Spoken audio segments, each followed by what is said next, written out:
Missionary मंडळी, जय जिजाऊ जय शिवराय. आज सकाळीच मम्मीने सांगितलं की शेंगा तोडायला बसा, पण आम्ही काय बाबा शेंगा तोडायला बसलो नाही. हे रिकाम तिकडे तसेच बसले, त्यांना कोणी काम सांगत नाही का, तर लहान आणि आम्ही मोठे. मी आईला म्हटलं, आई मला काय काम जमणार नाही आज, मला खूप अभ्यास आहे, माझी 1 तारखेपासून कॉलेज चालू होतं आहे. मी बसले अभ्यासाला, पण काम करणं चुकतंय होय शेतकऱ्याला.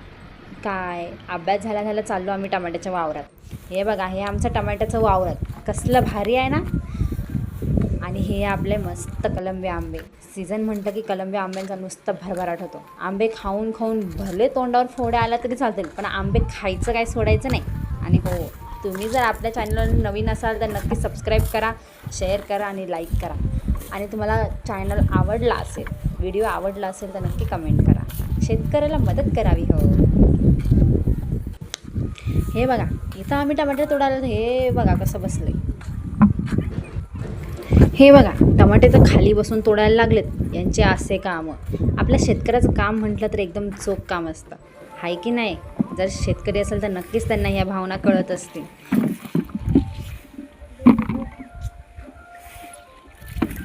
शेतकऱ्याला चांगला भाव मिळाला तर शेतकरी एकदम आनंदाने भरभराट होतो, हो की नाही शेतकऱ्यांना.